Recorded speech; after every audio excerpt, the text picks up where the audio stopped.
Okay, so let's recap. 2 astronauts discover a gold dumpster on the moon, and instead of calling it in, they just decide to open it then and there. They unleash an evil space witch called Rita, and with her misfit band of minions, they decide that they want to conquer Earth.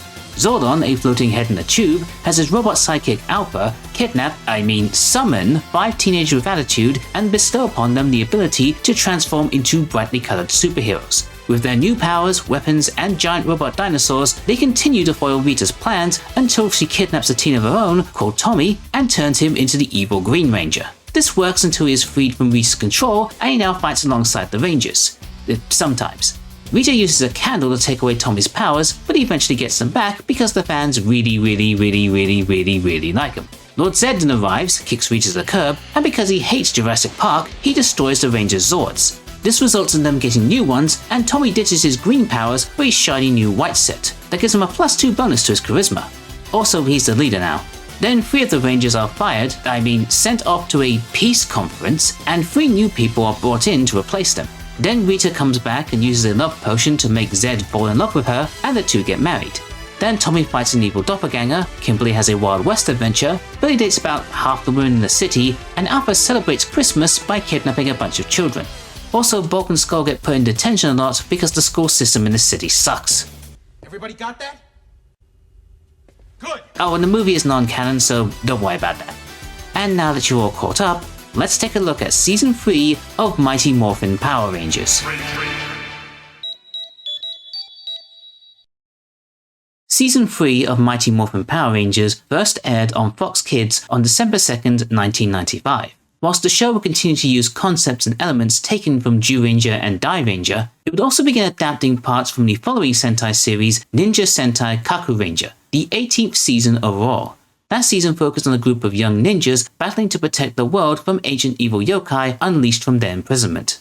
At this point, Power Rangers as a brand was doing pretty well for itself. It was raking in a ton of money, had merchandise coming out the wazoo, a feature-length movie that was a hit with the kids, and several video games on multiple consoles based on both the show and the movie. Things may have gotten a bit rocky during the first couple of seasons, both of the show's unexpected success and subsequent issues, but now it looks like everything has smoothed out as there were no real complications coming into the new season, aside from fitting in the changes with the new Sentai footage. So let's not waste any more time, let's get stuck into Season 3, starting with a 3-part opener featuring the introduction of a new hero.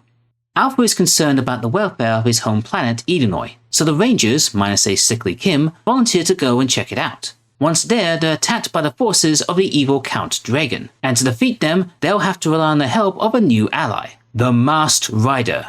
Meanwhile, Zed and Rita launch an attack on Earth with their Repellitor monster. Does our poorly pink Ranger stand a chance alone against this repulsive retrobate?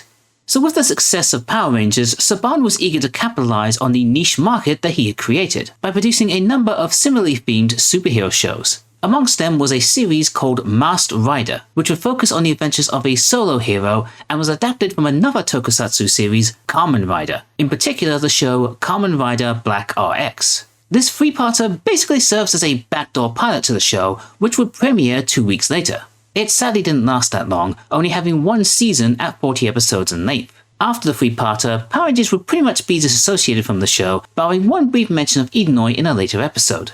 Their attempts to advertise the show are admirable, if a bit weird. All the footage of them and Edenoi has this odd brown filter over it, perhaps trying to match the footage used from Kamen Rider, which, incidentally, is from 1998, which is older than even the Zyuranger footage used for Season 1 of Power Rangers, and it definitely shows in a few areas, even with their attempts to disguise it.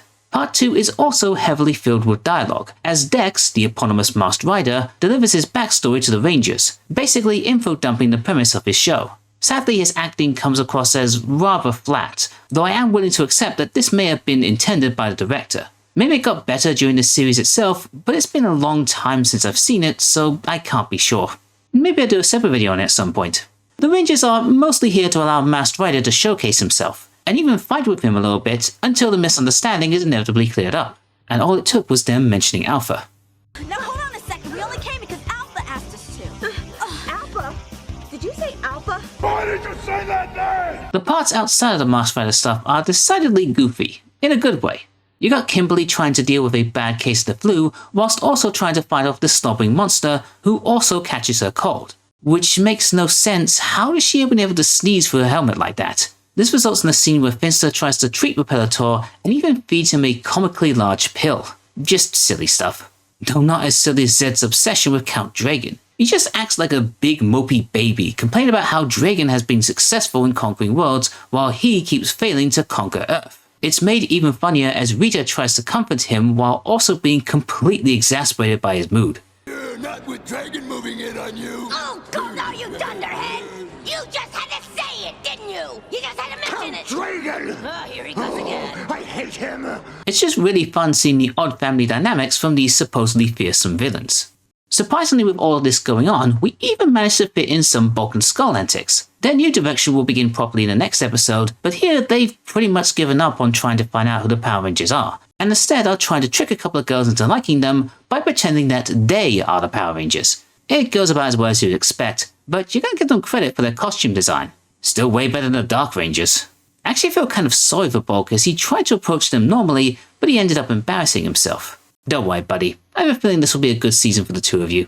Nice! A couple more things before we move on. This episode also features another American-produced Zord battle, as the Zords fight the Repellator monster with some Die Ranger footage spliced in. Also, the monster is basically a recolored version of the Silverhorns monster from last season.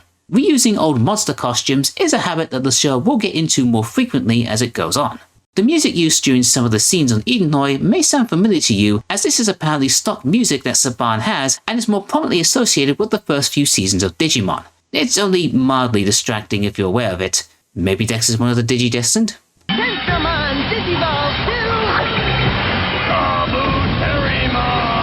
This is also the first episode to feature a new style of end credits, where the credits are pushed to one side and some extra footage is played over the rest of the screen. Sometimes it's from the episode itself, other times it's additional scenes or unrelated footage, like JDF teaching some core martial arts principles. We also get some outtakes later, which will be fun.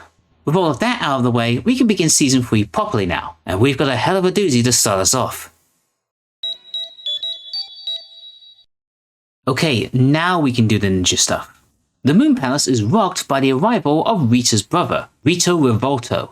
With their new cohort, the villains launch a diabolical attack on the Rangers that not only drains them of their powers, but utterly destroys their Zords. In order to seek new powers to help them, the Rangers must journey through the Desert of Despair to seek the aid of the one who created their original powers. This four-parter pretty much sets up the status quo for this season going forward. Well, the status quo for now, but let's not get ahead of ourselves. The first major introduction is that of Rito Revolto, the brother of Rita Repulsa. Yeah, I can't see the family resemblance either. But to be fair, Rita did get a facelift recently. I actually really like his design. A decrepit skeletal soldier with half of his body in military camo paint. A nice look for him. He also has a comical slacker-like personality, making himself home at the palace and unwittingly annoying Lord Zed by constantly referring to him as Ed. He's going to be a delight to have around. He's also responsible for the new foot soldiers for the series, the Tenga Warriors. These bird-like humanoids covered in black feathers and purple armor. They certainly look a lot more creatively intimidating than the putties, and they're the first foot soldiers that can speak English. And yes, they are also repurposed Tengu warriors from the movie. More on that in a bit. The next big introduction is the character of Ninjor, an ancient being hidden in the Temple of Power, who is said to be responsible for the Rangers' dino powers. I'm actually a big fan of this guy for many reasons. He's got a neat ninja-esque design, fittingly, that has a secondary samurai mode when he engages in battle. I remember having the action figure of him when I was young and really loving it. But it's his personality that I like the most. While he is a little dismissive and rude to the Rangers at first, he does have noble and righteous bravado to him. And that voice, my goodness, that voice. Congratulations, Power Rangers, you have passed through the portal of power and light. Go forth in the spirit of ninja! It's very sing-songy and comical in just the right way. He sounds like a more upbeat version of Marvin the Martian. Evil makes me so angry! Not only does he become a new ally for the Rangers, but he's also responsible for their new powers, now infused with the swiftness, intelligence, and cunning of the ninja. With this, they get new ninja suits, basically the same ones they had in the movie, with additional hoods and masks to make it easier for the stunt team to take their places. And and new ninja powers that make it harder for the enemies to get a hold of them. There's even a new theme song for when they battle the Tengas, a pretty catchy one at that.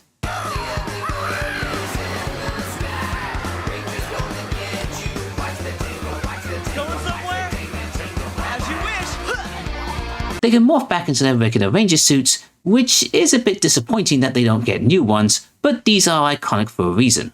They do have an updated morphing sequence though, returning to the floating heads and arms they had previously, at least when they morph in civilian mode. However, they now have a new call sign of Ranger Power preceded by their individual colors. So it's Black Ranger Power for Adam, Pink Ranger Power for Kimberly, and yes, Tommy should count his blessings that they added the Ranger part to the call, otherwise things will become pretty awkward between him and Aisha.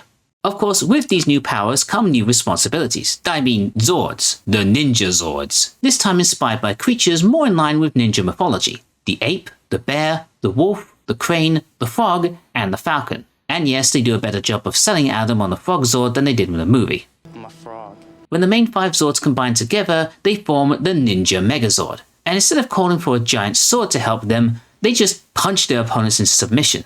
And all 6 can combine together to form the Ninja Mega Falcon Zord for extra power and flight capabilities. Of course, the Red Ape Sword has a battle mode so it can deal with the monsters on its own. But it's also the first Red Sword to not be the main connecting part of the Megazord, forming one of the arms instead. It's an interesting detail and the overall look of the Megazord is rather good. A lot sleeker than what we've seen before, which is quite fitting. And it certainly looks a lot better than the CGI mess that was in the movie. Speaking of which, I just realized that the plot of this entire episode is basically a retelling of the movie. A new villain arrives and attacks the Rangers, they lose their powers, the command center is trashed, they travel to a dangerous place, albeit not on a distant planet, they're attacked by bird creatures, meet a wise magical being that grants them ninja powers, and they return and beat the bad guy that defeated them before. It's pretty much the same story, only with a few tweaks here and there. I mean, for one thing, Ninja isn't a scantily clad lady that looks like she belongs on Xena Warrior Princess.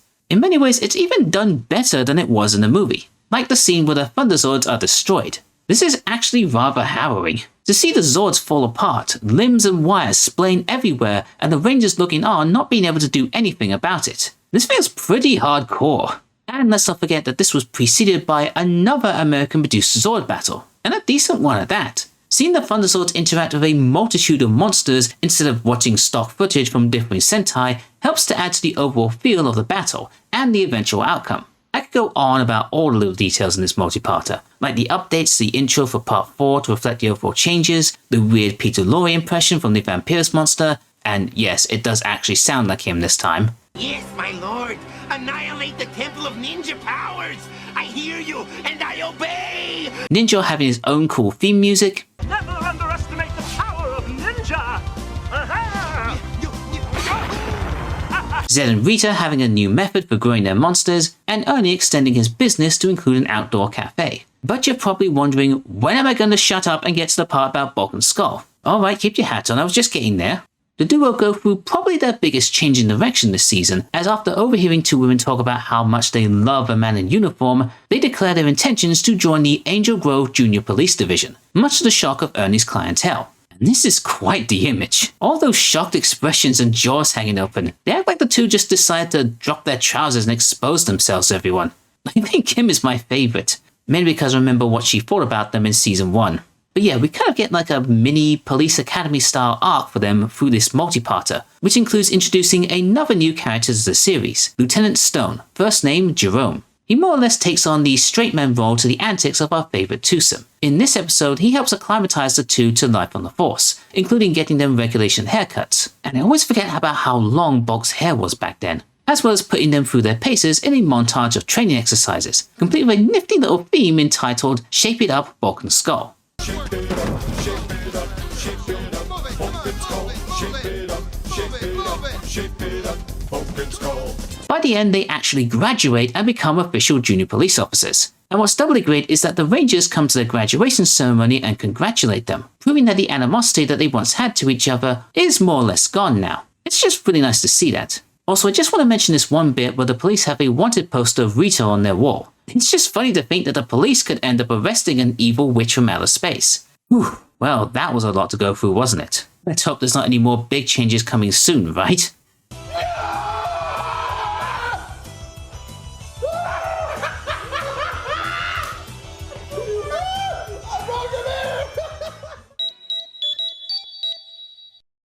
Is Kim leaving the Power Rangers?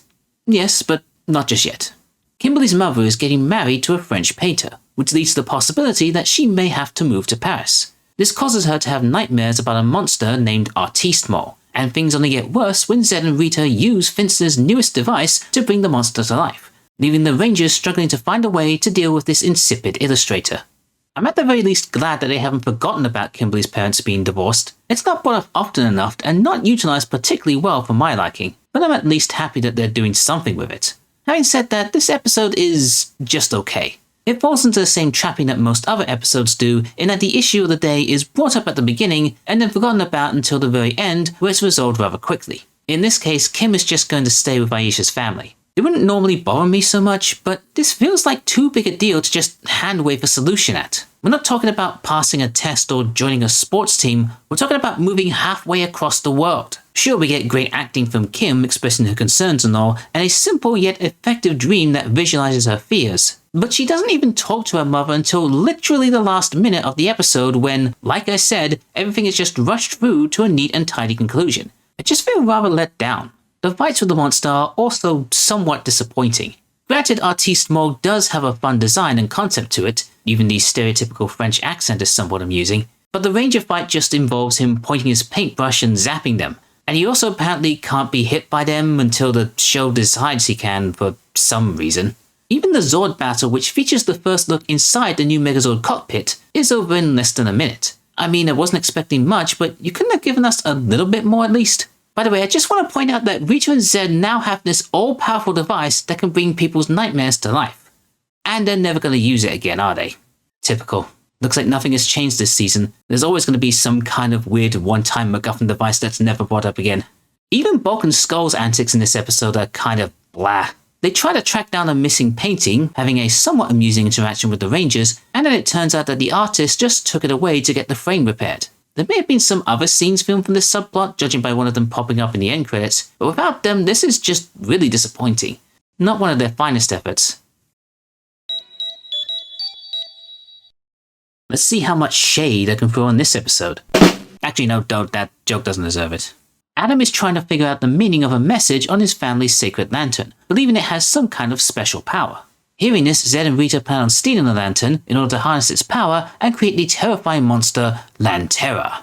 The story behind the lantern is about what you would expect. It's been in Adam's family for generations, and the message inscribed on it basically means that the power he was looking for was inside of him all along. Yep, it's one of those believe in yourself kind of deals. I wonder if there's another lantern that says the real treasure was the friends you made along the way. However, it is nice to get an episode with a little bit of culture, as the Rangers visit a Japanese garden and meet with a man named Ko to get the message translated. They even have a Tenga fight in the garden, which makes for a nice change from the usual parks and quarries. The fight with Lantera also highlights the reason why the baddies create monsters based off of personal items belonging to the Rangers, as Adam hesitates to fight back as he doesn't want to destroy his family's lantern, but he gets over it once he realizes the meaning behind its hidden message. Although he shouldn't have been worried in the first place, as the monster wasn't even made from his lantern. It was discarded by the villains after they had stolen a bunch of them, and Bulk and Skull end up finding it and return it to him later. Now this is what I wanted to see from these two, doing good deeds while still acting like a couple of goofballs. In fact, this really shows a good change in their characters, as they almost damaged the lantern earlier and looked pretty remorseful afterwards. You know that Season 1 Bulk and Skull wouldn't have cared in the slightest. Why are we screaming? Because evil space aliens are using their magical powers right in front of us. Oh.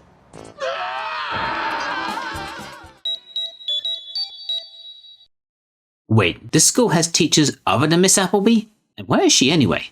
Don't tell me she's gone the same way as Scorpina. As part of a Teacher for a Day experiment, Rocky has been selected to swap places with his strict science teacher, Mr. Wilton. Unfortunately, he's kidnapped by Rito, who transforms him into the oddly named monster, Marvo the Meanie. This is an appropriately silly episode for this show, but while it is technically one that focuses on Rocky, he doesn't really feel like the star attraction. Sure, he learns the obvious lesson of appreciating the hard work that teachers put into their jobs, but I never got the sense that he didn't already think that, and the most bother he got into as a teacher was slightly messing up a science demonstration. He was easily outclassed by Mr. Wilton, who in my mind stole the show. Just look at this guy. At times, he doesn't come across to me as strict so much as borderline psychotic. Even the teachers at Cobra Kai are looking at him thinking, this dude needs to chill. I just love this guy's performance. In the space of a 30-second scene, he goes from being a know-it-all swot to reprimanding his fellow students to criticizing another teacher to widely trying to explain himself to said teacher as he is sent to the principal's office. This dude seems to know exactly what kind of show he's in, and is just hamming it up as best as he can. He might just have become one of my favorite minor recurring characters. There is just as much fun happening on the villain's side, as Rito has been given the chance to take charge for the day. It's really funny seeing Rito and Zed snickering in the background like a pair of school kids as Rito bumbles around with absolutely no idea of what he's doing. He even holds Zed's staff the wrong way round, which results in Mr. Wilton being transformed into Marvel the Meanie. And while this monster doesn't exactly have a science teacher vibe to him, he makes up for it with a lot of education puns and turning some of the Rangers into chemicals. Though naturally the Rangers are worried about harming Mr. Wilton while he's in his monster form, Zordon basically just says, "Nah, it's cool." And the Rangers can just finish off Marvo and restore the teacher to normal. Bit of a rushed finish here, especially since we get to see the Red Ape Sword get his first solo victory in this battle. As for Bulk and Skull, they kind of have a big part to play in the main story. They spot Rocky holding a bunch of teacher's books and immediately jump to the conclusion that he's cheating in school, so they take the books from his locker as evidence in their typical fashion. When they confront him about it later, Mr. Wilton tells them that he gave Rocky those books and that the duo almost ruined the swapping experiment with their overeagerness, leading to another comical outburst from the teacher. I tell you man, this school and its staff are insane. I think the police force is a much safer place for these two. Glad to know that Ninja has about as much football knowledge as I do. Finster accidentally creates a monster called Centreback by combining a football with a centipede mold he was working on. However, it proves to be quite a formidable creature as it turns most of the Rangers into footballs, leaving Rocky alone to tackle this quarrelsome quarterback. This is quite the coincidence. 2 Rocky episodes in a row, both featuring Mr. Wilton, where the Rangers are transformed into inanimate objects. Did the writers have a mental block when trying to write stories around Rocky? And yes, I do mean around Rocky, because this episode isn't even about him. You can substitute any of the other Rangers into his role. Believe it or not, despite all of the football themes, this episode is actually about dyslexia. No kidding. Rocky's classmate Alan accidentally messes up a science experiment because he read the instructions wrong, and by the end of the episode, you find out that he actually has dyslexia, and we get a quick lesson on the subject. Mind you, I'm told that not all of the information given is accurate, but it does at least give some attention to a common learning disorder. As for all the monster stuff, yeah, like I said, I don't really have a lot of knowledge about American football, being an Englishman, and a nerd, so any references are going to go over my head. The monster design does look pretty good, though why does he have the word legs on his chest? Because he's part centipede? And also, like I said, it is weird that we have 2 episodes in a row where Rocky has to fight a monster after his Rangers are turned into objects. I prefer the previous one to be honest, although this one did give us the hilarious image of Zed and Goldar just playing catch for some reason. Bulk and Skull get a moment of bravery as they try to protect their VIP from a monster attack. Of course it doesn't really go well, but still great to see them growing in confidence. Oh yeah, and Saba speaks for the first time this season. You remember Tommy's sword that he doesn't use? In fact, the Rangers don't really use their weapons anymore for some reason. I mean, they use their guns, but not their power weapons, like the sword or axe or whatever. I'd assumed they were destroyed along with the original powers, but then why did Saba survive? And why did he stay quiet until now? And why does Tommy keep him on his belt if he's not going to use him? There I go again, trying to put logic into Power Rangers. Just smile politely at its nonsense. You'll be happier that way. Even though this monster is all about hate, I can't help but like him. That ain't great.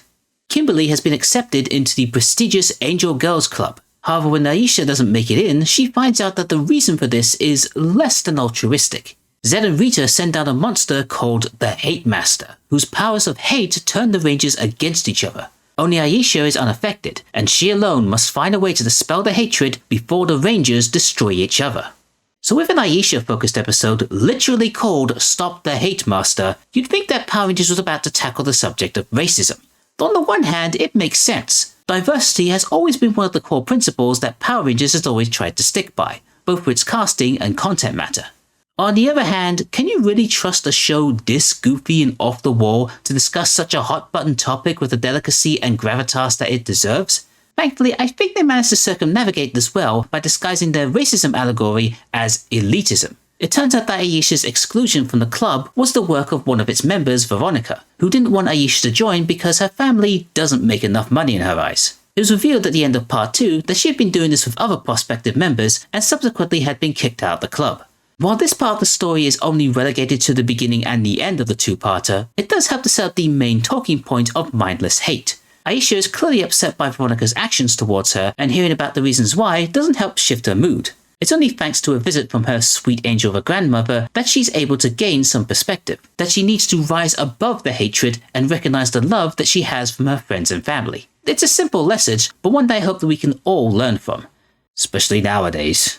It actually helps her out surprisingly well with the titular Hate Master, whose abilities cause the other Rangers to be filled with hate and anger. Sure, we've seen this idea done many times before on the show, but this time it feels a little different. They're really snippy with each other, outright abandon a Zord battle in which we get a proper first look at their individual Zord cockpits, and straight up quit being Rangers, throwing their communicators down in disgust. Heck, Billy even goes one step further by creating a device that depowers the command center, shutting off their connection to Zordon. May I remind you that this is the same dude that built a flying car from junk out of the back of his own garage, and now he's developing technology that can cut the power from a superhero base compromised of alien technology? This guy was basically the Tony Stark of the Power Rangers universe. Initially, Aisha is protected from the hate spell thanks to her grandmother's necklace, which is apparently emitting strong love-filled energy waves. But when she hands it to Alpha to make a device that will nullify the spell completely, she's still able to power through by remembering the wise words of her grandmother. Yes, this is an episode where the villain is literally foiled by the power of love. I mean, are you really that surprised? By the way, I should also point out that every time the Hate Master talks, he talks in rap. And he's got some bars on him. Particles of evil spin around and around, making such cool sounds. It fills your head with thoughts of hate. Cooperation, love, why, it's too late. Your good, sweet thoughts are gone forever. You have to admit I'm pretty clever. I mean, I'll always have a place in my heart for the pumpkin rapper, but there's no denying that this guy's in a different class of his own. He's even self-referential. Would you give in already? Doing this is no snap. It really isn't easy talking all the time in rap.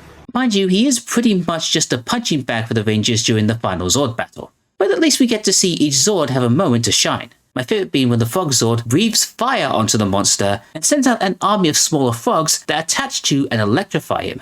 Oh yeah, and Titanus just randomly shows up again. Where the hell have you been? You've missed all of Season 2 and now you show up? The Rangers could have really used your help a few episodes ago. On the lighter side of things, Bulk and Skull are on the hunt for notorious graffiti bandits, and they get quite a few decently funny scenes, like when Skull pulls out a shoe phone, and when the two pretend to be a pair of French waiters and nearly make this extra crack up. They also fall under the Hate Master's power, which somehow turns them into the Three Stooges, and then there's a nice moment between them when the hate is dispelled. Oh, and it turns out that the elusive graffiti bandit they've been after is actually Skull, who's been sleepwalking, and sleep doodling? Never actually thought that would be a thing. I'll admit, I did wonder why this episode in particular deserved to be split into two parts, especially considering that it doesn't really have a major effect on the show in general. However, I have really come round to enjoying it. It may come off as a little schmaltzy at times, and maybe they could have trimmed down or entirely cut out a few scenes to fit into one part, but it did give the pacing that the narrative deserves. While other episodes tend to rush through their plots to fit the runtime, they really took their time to make this one work, and I fully appreciate it. And I wish they did this with the other episodes. You ripping off my mustache? Yeah!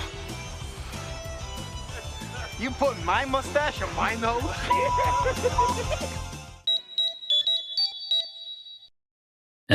Insert Nicolas Cage movie reference here, I guess. The Rangers visit a museum and learn about an ancient mythological monster known as the Face Stealer. Hearing this, Rita decides to bring the legend to life, and soon it sets about stealing the faces of everyone in Angel Grove, including Adam and Aisha.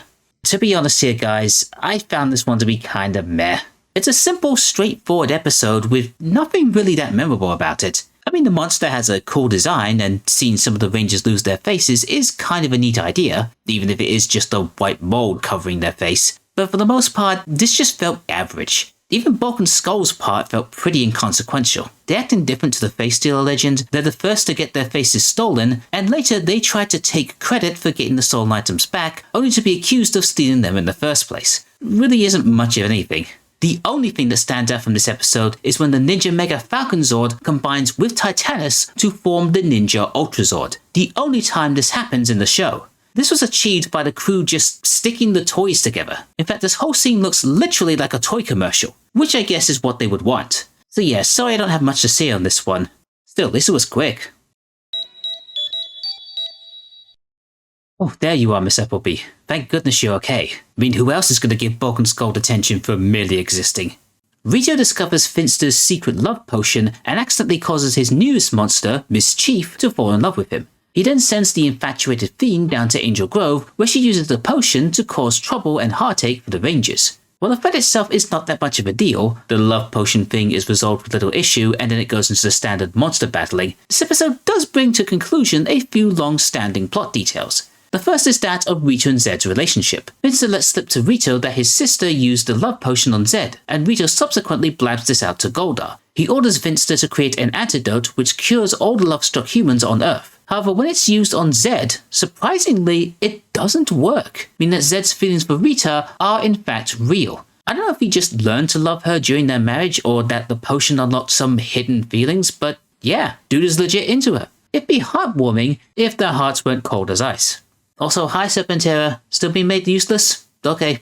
Then there's the story behind Kim and Skull's relationship. Of course, the potion makes her fall in love with him, and he's blissfully unaware. Then when the spell is removed, she just walks away from him confused, leaving him heartbroken. It does lead to a nice moment between them at the end of the episode, where Kim apologizes for how she's treated him and asks if they can be friends. This feels like a nice conclusion to 3 seasons of animosity between them. Skull did start off as a degenerate and acted incredibly skeevy towards Kim. Likewise, she found him repulsive and famously couldn't possibly see anything good in him. The only times when she showed him any sort of affection was when she was under a spell. But now he's worked hard to improve himself, and Kim has seen the better side of him. I think Skull is actually taken aback by his suggestion that they be friends, and seems genuinely happy to accept that. This is just wonderfully wholesome. And hey, Bulk got a date to the dance as well. Good for him. And whoa, is Billy making a move on Aisha? Wow, he really is a lady killer. There are a couple of other fun moments, like Bulk falling for Aisha and being incredibly over the top about it. And Lieutenant Stone and Mr. Kaplan pining for Miss Appleby, the first time that the latter two have appeared for this season. It's doubly funny because while at first she appears mortified at their declaration of love, she seems to be enjoying the two of them fighting over her. Then when the spell wears off, the two men look like they're gonna hit it off. Has everyone in this school gone mad? Gone mad? How come Asylum is saner than this place? And a lot safer. Aisha. Don't look like Aisha. No, Aisha. The Power Rangers have their first ever Christmas special. That's actually canon to the show. As the Rangers help prepare the youth center to help celebrate the season, Rito is sent to the North Pole to capture Santa and forces elves to make Zed's evil spinning tops. Without their powers, the Rangers will have to think of a new way to save the day, or else Christmas is ruined. Despite being on the air for about 3 years now, this is the first canonical episode of the Rangers celebrating Christmas. And while it's a darn sight better than the straight-to-video alpha one, it's more or less what you'd expect it to be. There's plenty of festive cheer, a girl upset that her father has to work during the holidays, Tom and Kim trying to kiss under the mistletoe but constantly being interrupted, and the villains messing with Santa, who does exist as a physical being in this universe. Though, are you surprised? There's also a few carols being sung, and they even squeeze in one about Hanukkah. Oh hey, there's a Star of David in the background too. I thought the show was trying to steer away from religion. Christmas actually has a bigger effect on the world than we thought, as apparently a mixture of the North Pole's unique polarity and what is described by Zordon as holiday magic prevents the Rangers from accessing their powers while at Santa's workshop. Thankfully for them, this also works on the bad guys as well, and the Rangers defeat them using snowballs and Home Alone style traps. Not sure why they decided the Rangers weren't going to be morphed in this episode, but I guess they were going for a more light-hearted tone. I just feel sorry for Goldar, a once fearsome warrior reduced to comic relief. Oh, and here's a fun fact. The actress playing Santa's elf is Romy J. Sharp, who was the original suit performer for Alpha. I bet she feels a lot more comfortable in that elf suit than the robot one. Oh, and of course there's that trope of the grumpy so-and-so learning about the spirit of Christmas. In this case, it's Bulk, who's lamenting about having to dress as Santa for the kids. Okay, to be fair on him, it's not that he hates Christmas, it's just that he'd rather not have a bunch of kids climbing and drooling all over him. Very relatable. Skull seems to be in the spirit though.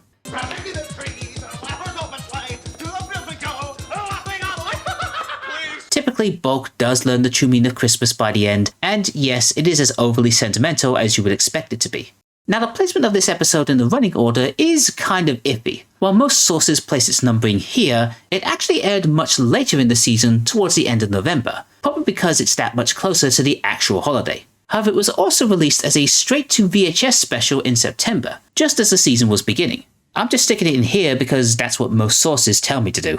The VHS release includes some additional scenes removed from the broadcast version. They're mostly inconsequential, though a part of me does wish they kept the scene of Zed holding a massive stogie. However, there is one scene that, if kept in the broadcast version, would have messed with continuity and the placement of the episode in the season. It involves a certain character that we haven't been introduced to yet, and I think it's time that we met this mysterious person. Well, I'm sure this lady's not going to have a big effect on the show. Aisha and Kim adopt a stray cat they find in a park, but things take a sinister turn as the cat transforms into a young woman and lures Tommy into a trap. As the White Ranger fights for his life against a team of Goldar and Rito, the other Rangers must find a way to bring him home or lose him forever. This two-parter features the introduction of another long-running popular character on the show, Catherine Hillard, or just simply Cat. She's played by Australian actress Catherine Sutherland, who had originally auditioned for the role of Dulcea in the Power Rangers movie, since it was being filmed in her home country. While she obviously didn't get the role, the casting director, Katie Wallen, decided to keep her information and later offered her the chance to be on the show. Unfortunately, her arrival also signals the start of a pretty big story arc that will see the eventual departure of Kimberly from the series. Amy Jo Johnson had expressed interest in leaving the show in order to pursue other acting opportunities. Catherine was brought in to be her replacement, and a storyline was written into the show to help accommodate this change. I'll be going into more detail about it later. The two-parter itself is a little bit slow and clunky, to be honest. The first part focuses mostly on the establishment of Cat as a spy for Rita, and luring Tommy into a trap with maybe one ninja fight thrown in to stop the kids from getting bored. Though I gotta say, Tommy, this one is on you, bro. Never trust anyone with a license plate like that. There's a lot more action in the second part, including reused footage of the Rito Zord battle from Ninja Quest, Tommy fighting Goldar for the 427th time, and Cat being transformed into a monster named Catastrophe, whom the Rangers defeat with the help of... Though what's funny is that even after destroying the monster, Cat shows up again perfectly fine afterwards. But I guess that Mr. Wilton episode did set up a precedent for this. By the way, it is not lost on me that an actress named Cat is playing a character named Cat who disguises herself to the Rangers as a cat. Or to put it another way, I'm a dude playing a dude disguised as another dude. What? Bulk and Skull are only really seen in the first part. They believe that finding the missing cat's owner will put them in good standings with Lieutenant Stone. But after being scared away by Rito, they return to the Lieutenant after the Rangers have chased off the Bonehead, and he promptly yells at them for wasting his time. At least they help perk up part 1 a little bit. Yeah, this was kind of a rough start, but at least all the pieces are now in place to set up for the later transition in power. But that's not the only thing that's about to change around here. I don't think anybody's gonna be crossing all the way out here. What? I don't think anybody's gonna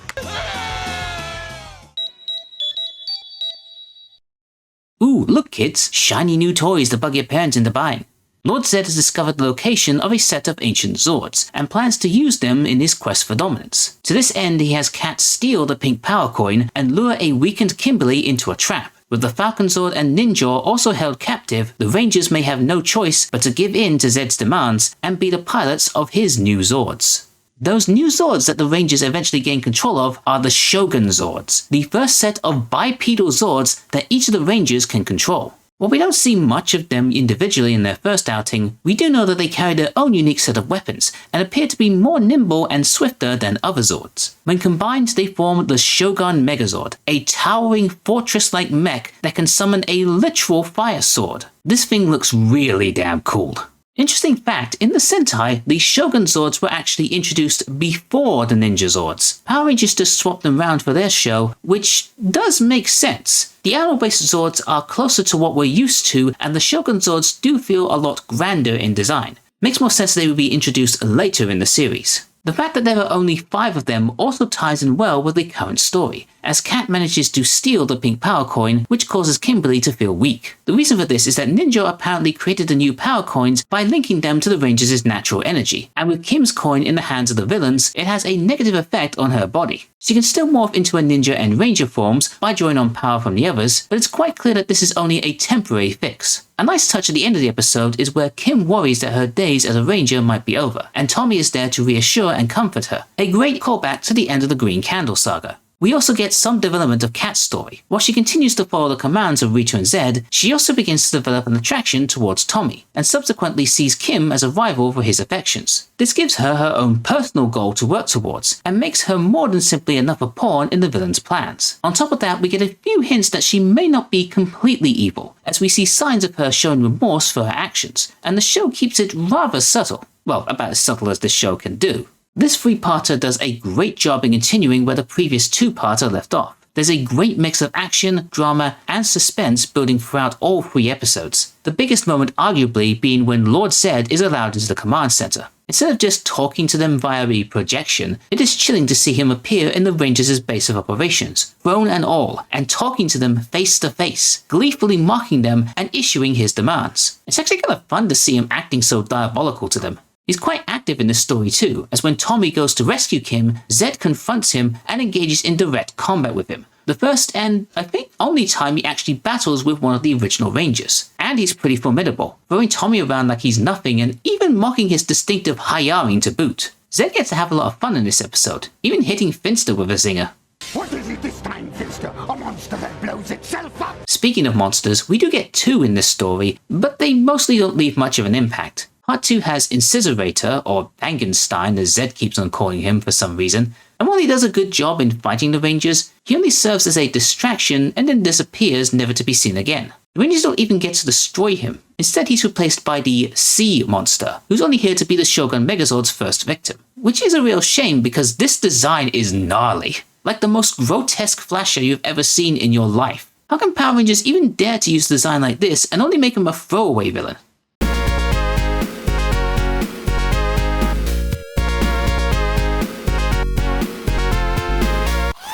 Not to be outdone, Bulk and Skull get a few moments in here as well. Primarily this epic shot of the 2 of them running to save a bunch of kids whom they think are drowning. This is like a scene straight out of Baywatch, with slow motion, appropriate music mixed in with their regular theme, and them stripping off into swimsuits as they knock bystanders into the lake. It's just hilarious. Later, they stake out the park with Lieutenant Stone, trying to convince them that monsters regularly frequent there. And while they end up falling asleep, Stone wakes up to a kite that he thinks is a monster. Considering that he's been giving them grief for a while now, it's nice to see the 2 of them finally get one over him. Okay, so to recap, even though the Rangers have gained new Zords, they've lost the Pink Power Coin, lost Ninja, and the Falcon Zord, which also means they lose the ability to call for the Ninja Zords. It's explained that they can't summon them without the Falcon Zord for some reason, but it's not really made that clear.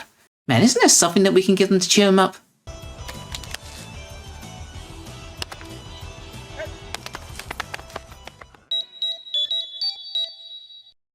Well, weird-looking motorcycles is something, I guess. Bulk and Skull unwittingly help a car thief steal Kimberly's car. Realizing their mistake, the 3 of them commandeer a taxi and give chase. But Zed ends up turning their vehicle into the monster Krabby Cabby, trapping them inside. To save their friends from the ride from hell, the Rangers will need to pursue them with their brand new Shark Cycles, now available for $9.99. Yeah, that's pretty much the crutch for this episode. It's just a means to advertise some new toys for the kiddies. Honestly, they don't really look that great to me. The shells look like they're made of cheap plastic, there's not much pattern or detailing, and most of them have these weird little beady eyes at the front. I think the actual toys look considerably better. They don't really do much with them in their debut. They just ride around for a bit until the monster turns big and they go into the Zord battle. Not exactly the best introduction for them if you're looking to sell them. As mentioned previously, Bulk and Skull play a prominent part in the plot. While they foolishly help the car thief to steal Kimberly's car, they don't hesitate to leap into action and chase after him. And after everything they go through, they still manage to catch up with the thief and arrest him, returning Kim's car to her afterwards. It's really nice to see them get a few wins every now and then. Though I do wonder if they ever mentioned to Kim that they were responsible for it being stolen in the first place. Maybe they felt embarrassed because the guy looked so obviously suspicious and they didn't realize it at first. Or maybe Bulk remembers the last time that Kim got mad at him. This is a pretty nothing episode, to be honest. It's kind of weird to get a filler story right in the middle of a major story arc. It does provide us with 2 interesting wrinkles though. The first comes from a flashback that shows us that Kat is in fact a good person. It's just that Rita has her under a spell, obviously. While she tries to fight out of it, Rita zaps her with another dose of evil magic. It adds a tragic element to her character, and the tears streaming down her face is a nice touch. The second comes from a newspaper Kimberly is reading, saying that a world-renowned gymnastics trainer is visiting Angel Grove, looking for gymnasts to join his team for a pan-global gymnastics competition. There have also been hints in past episodes that Kim has been working hard on her gymnastics training, possibly for this particular competition. They've done well to subtly build this up throughout the season, and it's about time that the storyline finally comes to a head. It's time to say goodbye to Kim and hello to Kat. But you know what I mean. Kimberly has a chance to compete in the Pan-Global Games, but overworks herself as she tries to divide her time between her training for the competition and her duties as a ranger. This leads to her ending up in a hospital after a horrible accident, where she realizes that she has to make a tough decision: give up on her dreams or leave the Power Rangers.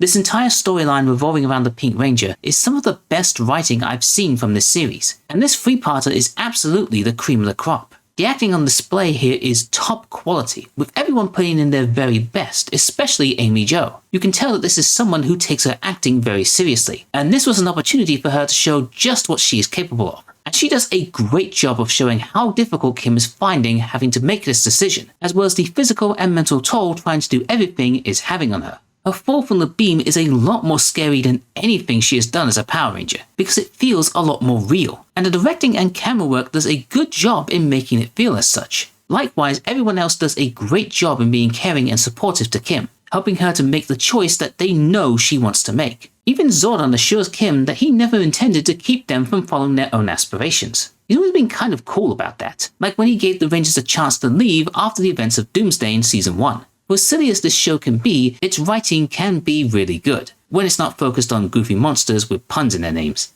Kat also completes her character arc and gains some form of redemption. Not only do we see her finally break free of Rita's spell, but she does everything she can to try and make it up to Kim. She calls her into the hospital after her accident. She offers to be traded to the villains in exchange for Ninja. She risks her life to retrieve the stolen power coin, and even encourages Kim to get back into training by facing her own fears stemming from a horrible diving accident. A pretty horrific one too, by all accounts. The Rangers are of course very forgiving of her, not just because they're incredibly nice people, but also because of what Tommy went through when he was under Rita's influence. Her good deeds ultimately allow Kim to pass on her Ranger powers to her, believing that she would be a good replacement. Though it is funny that they didn't need a massive sword to make this transfer happen. But these are technically different powers, so maybe it just wasn't needed? Not everything about this story was completely perfect. The Rangers have this battle with a monster named Garbage Mouth, and while he has a somewhat interesting design, he's pretty much just fodder because they needed to squeeze a Zord battle in somewhere. He even tries the old tactic of capturing the Rangers inside of a container, but that doesn't really work out for him.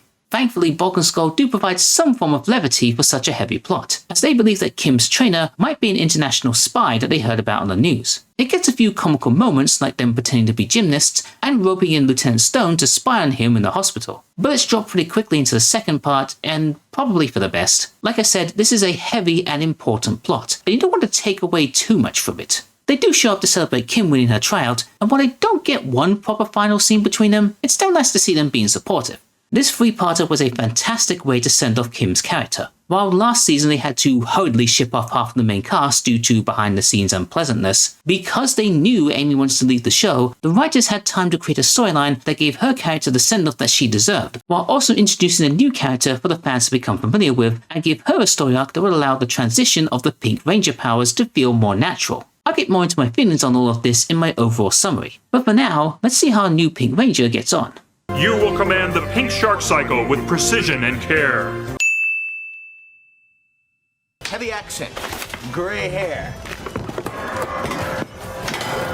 Sounds like the person United States to be. I can't believe it's taken this long to get a Tommy-focused episode this season. They were practically everywhere in the last one. Tommy tries to help his student Danny understand the benefits of healthy eating, but Rita has other ideas in mind as she sends down her Ravinator monster and it ends up in the White Ranger's stomach, causing him to go on a ravenous rampage. There's not much to say about this one, and honestly it's nice to have a straightforward episode after a long line of rather serious ones. Helps to remind you just how silly this show can be. I wonder how JDF felt about getting to pick out in this story. Do you reckon it was a lot of fun for him, or was he really sick about it by the end of the day?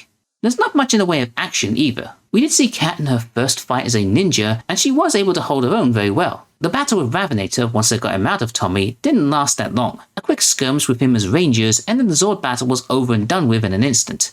Bulk and Skull's contributions are pretty standard fare too. They're put in charge of a bake sale and do their best to ward off customers, hoping that they can have what is left afterwards. Of course, this ends up with them getting sick, and when they realize that the proceeds were for the elderly home, they end up paying out of their own pockets. The best humor comes from when they're having lunch in the juice bar, and Tommy straight up steals Skull's lunch. The appalled look on his face is hilarious. By the way, the name of the dish that he ordered is called the Indigestion Inducer, which is basically just a load of junk food thrown on a plate. What the hell is Ernie even doing selling something like that in his supposedly healthy juice bar? Still, probably a lot healthier than drinking Prime.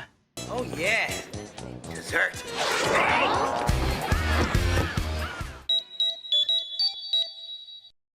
I wish I was clever enough to think of a Pink Floyd joke, but I'm lost for words.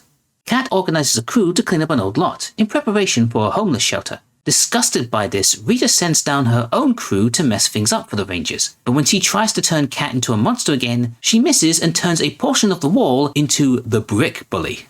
Yes, the Rangers are literally fighting a wall this week. For as much as that sounds like a completely ridiculous idea, it proves to be actually quite effective. It can take a lot of punishment from the Rangers, it changes shape the more building supplies it eats, and it can turn the Rangers into literal bricks. Again? Man, they really went to the well with that idea this season. What's rather funny is that in order to turn the Rangers back to normal, Cat induces a controlled pollution simulation to erode the bricks and free them. Did Power Rangers just suggest that pollution saved the day? From the same show that had multiple episodes preaching about the dangers of pollution? I knew this was a forward-thinking series, but I didn't think they would do something like that. And yes, it hasn't escaped my attention that, once again, Rita is messing with the Rangers' plans out of pettiness and spite. Do you ever think that she should just get a hobby or something? As for the Brick Bully himself, while Cat is trying to help out the other Rangers, it's Billy that takes him on single-handedly. You'd think that with his scientific know-how that this would be the other way around. But no. He fights him one-on-one, leads him away from the construction site, as well as his food source, and battles and even defeats him in his Shogun Zord, the first time that a blue Zord has defeated a monster on his own. I honestly can't help but be proud of him. This is certainly a far cry from the young man that didn't know how to fight and used to run away from putties. Speaking of men who are a lot different from what they used to be, it's nice to see Bulk and Skull mucking in with the Rangers and helping out with the cleanup, or at least as much as they can do. After the initial attack, they try explaining to Lieutenant Stone about the monster and the Tengas, but he seemingly doesn't believe them, even though he's definitely seen monsters before, and I don't just mean kites. He just tells them to go look for whoever's been stealing the building supplies, which results in the duo apprehending the mayor. Man, these two just can't catch a break wherever they go, can they? Careful, Bulky, this is like getting a glimpse into your future. God, I wish I was kidding. Cat and Aisha try to teach a chimpanzee to use sign language for a school project, but Zed and Rita are up to their own monkey business as they transform the little chimp into the sinister simian. I don't really know what to say about this one, guys. It's an episode of Power Rangers that revolves around a monkey. This type of premise was a surprisingly popular subgenre in the 90s, but very rarely was any of it actually good. Sadly, this is not one of those rare occasions. The stuff involving the monkey is actually rather tame in comparison. All it really does is be a little bit adorable. No wacky chases or anything. They do dress up in silly clothing at one point, but I think that's more so that it matches the monster that it turns into. Even with Bulk and Skull, whose regular slapstick routine can often save a bad episode, there wasn't so much as a pratfall or anything like that. They just grab the monkey thinking it will help them find a banana thief and then run away when it becomes the monster. It's weirdly disappointing, to be honest. Oh, by the way, there was no banana thief. It's just that Ernie had misplaced his stock. You know, for somebody who wears a lot of Hawaiian shirts, you could probably do with a vacation or two, Ernie. Also, it turns out that Bulk and Skull are still in school despite being police officers. What are you fools doing? This was your chance to escape this hellhole. The only thing that's really worth mentioning about this episode is that it features an American-produced sword battle with the Shogun Zords. This is probably because the Sentai version would have seen them destroy the monster instead of trying to cure it. It isn't too bad, not quite on par with the usual Zord fights, but it's nice to see them trying something different. Okay, I think we've had enough filler episodes for now. Time to bring on a story with a little more bite. A three-parter that has a lot of really great things and one really stupid thing. The villains are visited by Rita's father, the diabolical Master Vile. Infuriated by their lack of success, Vile creates the blue globber monster to drain the Rangers' energy, and plans on destroying the planet using an artifact called the Zeo Crystal. to combat this new sinister force, the Rangers will have to rely on a new, incredible weapon in their arsenal, the metallic armor. I'm just going to get this one out of the way immediately. The metallic armor is the lamest thing I have ever seen on this show. It is literally just a shinier, sparklier version of their regular suits. You can barely tell that they've got them on half the time, not helped by the fact that most of the shots with them are in broad daylight. I mean, come on, really? Glitter? That's your major upgrade? It looks less like armor and more what I imagine the Rangers would wear to a red carpet event. Why not some actual armor or something, like the suits you wore in the movie? Actually, according to Karen Ashley, the movie suits were going to be used for the metallic armor, but they had become so damaged and difficult to work with that it just wasn't a viable option anymore. So they went with the glitter suits instead. The whole thing was just a way for them to sell shinier versions of the Ranger toys anyway, but even then they screwed up with the way they advertised it. The armor is barely used at all in this three-parter, and when it is used, nothing that cool is done with them. And they're not even that effective as the monster just wails on them. This could have been a great idea, especially considering that the episode was named after them, but the execution is just incredibly poor. I can't believe I'm actually saying this, but jetting was a better concept than this. Sure, it was just the Rangers flying around on a green screen, but at least it proved to be somewhat useful to them, and at least it wasn't just glitter. Okay, rant over, just had to get that off my chest. Aside from that nonsense, this was a great set of episodes. Master Vile comes in like an absolute tour de force. He has a wickedly sinister design to him. He rides in an awesome looking skull spaceship, and he creates this monster by hocking up an egg. It's gross and I love it. He's also not too happy with how the villains have been failing at their jobs, which isn't helped when Rito trips up and accidentally frees Ninja. The way he suddenly takes charge proves to be effective though, as his blue globber monster absorbs Ninja's powers and uses them against the Rangers, even transferring damage from itself to their captive friend. Even with both Megazords now available to them, the Rangers still have themselves constantly on the back foot to the Globber. Things get even more bizarre when the villains take over the juice bar and have an end-of-the-world party to celebrate. It's even more surreal than Rita and Zed's wedding, with lots of old monsters showing up, human prisoners forced to serve them, and worst of all, Bulk and Skull are forced to do the conga!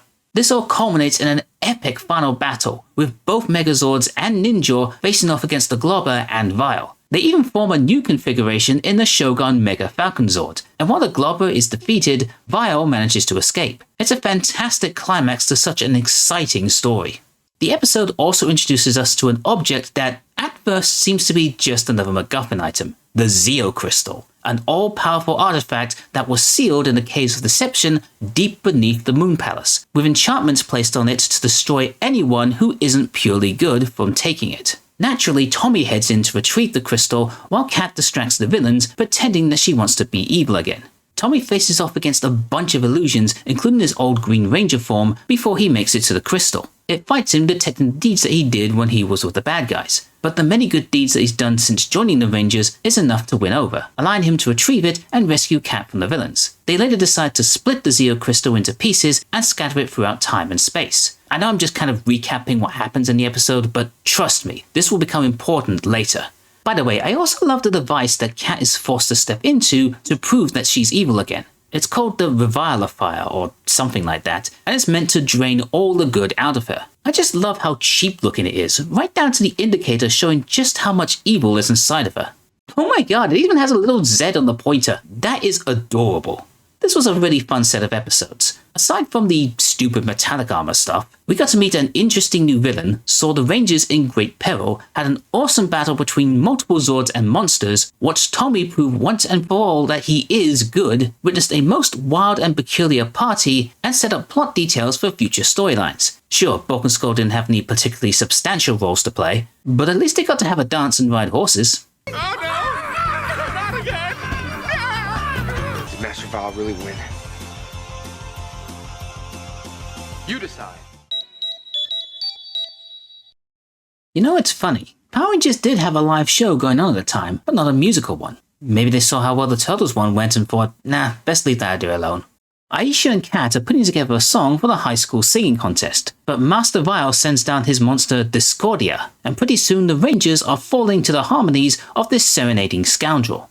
Another one that is very straightforward, but still can be entertaining, if you enjoy seeing the Rangers dancing around like loons. Funnily enough, the metallic armor actually does save them this time by blocking out Dischordia's spell. which is amusing because now they look like they're more than ready for some dancing. In the Zord battle, Dischordia is actually powerful enough to take down both Megazords and Ninja, but the Rangers save the day by calling out Titanus again and forming the Shogun Ultra Zords. Again, they just used the toys to make this happen, only this time it's more noticeable since the white Shogun Zord was recolored pink for the toy line. I get that they want to keep a constant synergy with their toy branding deal, but it doesn't stop this from looking really awkward. I also want to point out this really weird bit here where Zed seems to be fawning over Dischordia, and in a rather creepy way too, and Rita is just standing there looking super uncomfortable about it. Was this a story bit that was cut from the episode except for this one scene? I also love this one shot of the villains altogether. It's like a promo image for a sitcom they're starring in. The rest of the episode is just fine. Aisha and Kat's song is nice and sweet, and fun fact, before joining Power Rangers, Karen Ashley had a brief music career as part of the group Crush. Their music was even featured in the '92 film Mo Money, starring Damon Wayans, so I bet she enjoyed the opportunity to show off her singing talent. Bulk and Skull also got to show off their musical acumen, which resulted in them singing so loud that their voices could break glass, and rocking so hard that they blow out their sound equipment. Gotta give them points for their passion. I don't have too much else to say about this episode. It's just standard filler. However, the next one is a real big deal. One that is about to change the Power Rangers as you know them for good.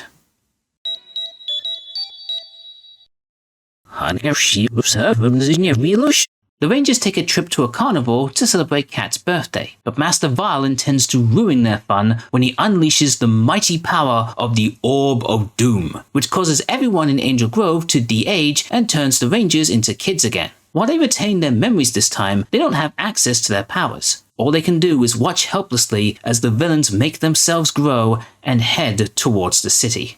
This episode itself is, once again, another straightforward story, but it's the twist at the end where the villains win that makes it feel different. The moment Rito plants the orb into the ground, you're hit with that sudden feeling that makes you go, wait, that wasn't supposed to happen.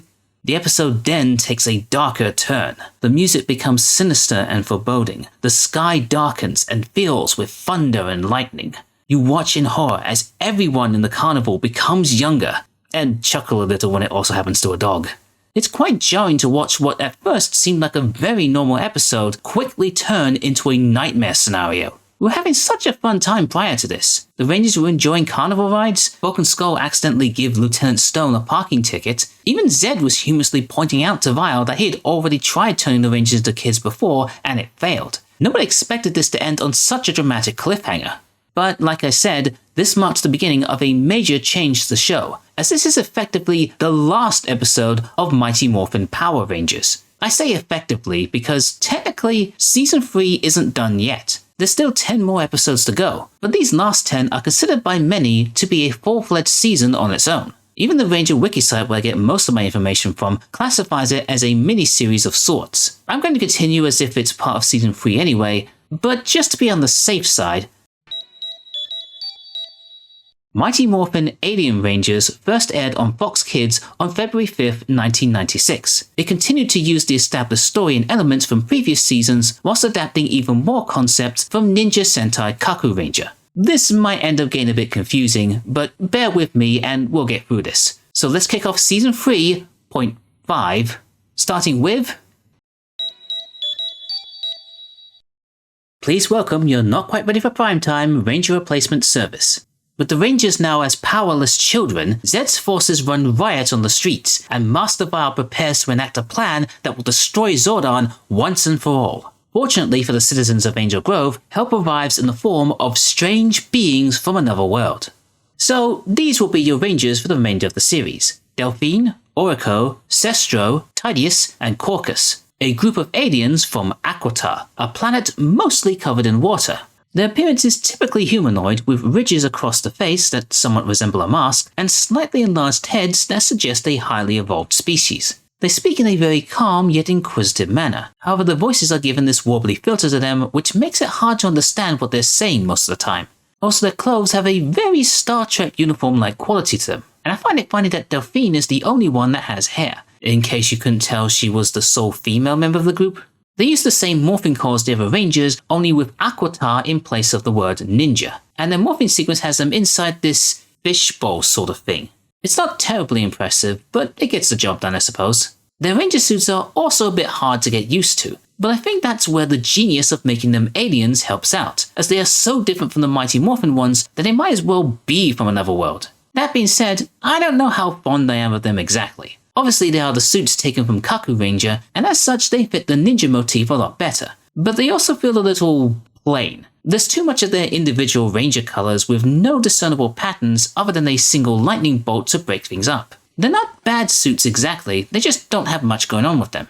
I should also point out that this is the first time that we have a female White Ranger and a male Yellow Ranger, as well as this being the first team to have a female leader, though Oriko will often take point at times. While the new Alien Rangers have access to the Shogun Zords, they also brought along with them a new set of Zords, the Battleborgs. While similar in appearance to the Shogun Zords, they are much more agile and are controlled telepathically by the Rangers. Not sure why they went with this idea, maybe because it's alien and different. It does result in a few funny scenes where the Rangers are just kicking and punching the air for no reason. With the Kaku Ranger suits now part of the show, the producers are able to use more footage from the Sentai, as seen with the multi-monster battle in this episode. Though it is unfortunate that the first fight involving these Rangers has them getting their butts whipped at the beginning, but seeing lots of Zords and monsters fighting each other is pretty cool.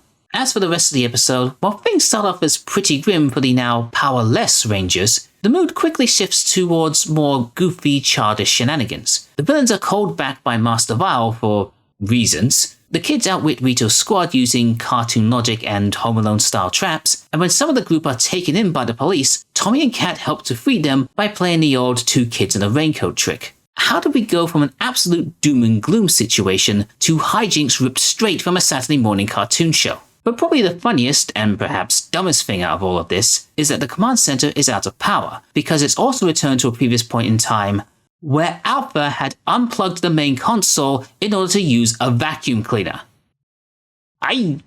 Every time I think this show is going to start taking itself seriously, it goes and does something like this to remind me, oh yes, it's Power Rangers. It's silly, cheesy, and nonsensical. Just the way I like it.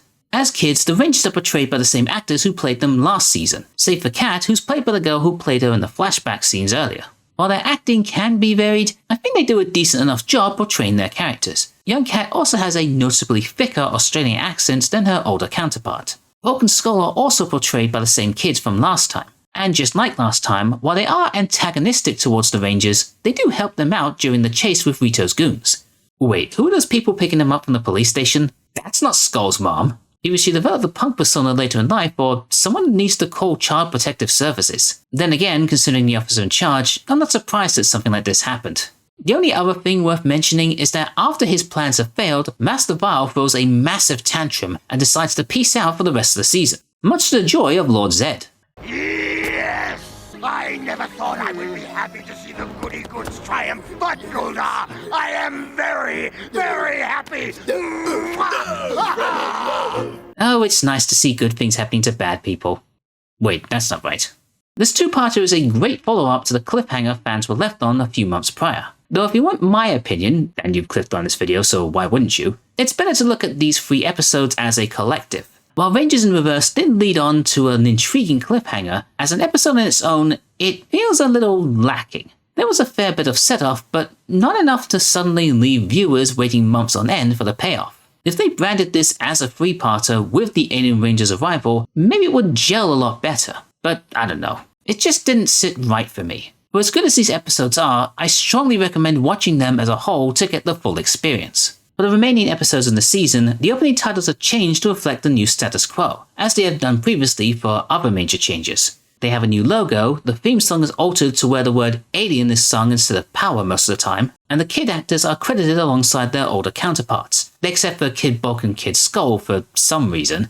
Also, the fact that the Alien Rangers don't get top billing in this, or any billing whatsoever, probably tells you something about their importance in the show. There's a reason why I called them the Ranger Replacement Service. But for now, let's keep rolling and see what happens next for our pint-sized heroes. Surely things can't get any worse, right? Oh. Well, that's not good. Billy has created a device that should help restore the Rangers to their normal age. However, it requires the use of their power coins, and Zed and Rita take this as an opportunity to destroy their powers once and for all. And they do. Sure, it takes them a while, and there's some more kiddie hijinks as Rita and Gold are outwitted by a bunch of kids on a school bus, but as soon as they get their hands on the coins, the villains waste no time in turning them to dust. This is arguably their biggest win to date. Sure, Vile's Orb of Doom really messed with the planet's time flow, but striking a hefty blow to the Rangers themselves feels like a much bigger deal, on par with the destruction of the Thunder Zords. This show really is trying to hammer into you that things are simply not going to go back to the way they were. For the Aquitions, we learn that without a constant source of water, they run the risk of becoming severely dehydrated. While they are advised to remain hidden so as not to cause any alarm to the general public, they simply cannot wait, and decide to go and relieve themselves in a nearby fountain. Oh wait, no, that's not what I meant. They soon find themselves in a battle with a monster created from Billy's device, and once they're successful, the people of Angel Grove accept them as their new heroes. So I guess that crisis was prevented. By the way, it is kind of weird that the Alien Rangers refer to themselves as Alien Rangers. Sure, they are from another world, but isn't that like our team calling themselves the Human Rangers? And what if we get another set of Rangers from another planet? Do we call them Alien Rangers or Extraterrestrial Rangers? I've been watching this show way too long. Before the coins are destroyed, Billy is successful in turning himself back to normal. This does mean that Justin Timsit, who played the younger version of him, will no longer be on the show, and his credit in the opening title sequence is subsequently removed. He did a pretty decent job getting down Billy's mannerisms. I think it helps that the character itself is naturally reserved. Aside from a small role in the animated Prince of Egypt film, Justin left the world of acting behind and currently works for a wine distribution company in California, although he does make occasional appearances at conventions. Very good. Wait, they're leaving already? But they just got here. Billy has built yet another device that should help purify the water on Earth for the Aquitions, but Zed sends down the Barbaric brothers to pollute the lake, and has the aliens trapped as they slowly take in the toxic water.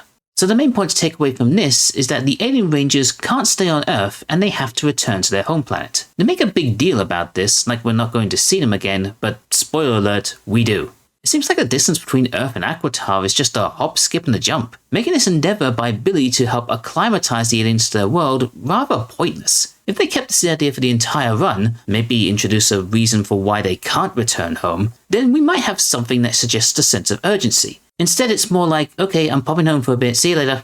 It's like they want to rush through this story arc and get to the stuff that they really want to do.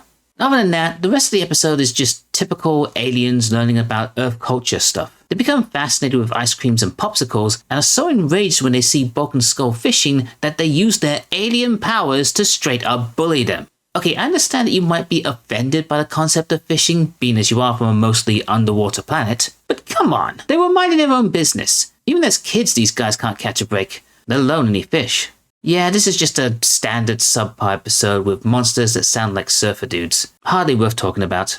It's a molecular hydroatmospheric generator, and it's analyzing water, the moisture and gases in our air. It tries to create water similar to Aquitars. I don't know what it is. Billy made it.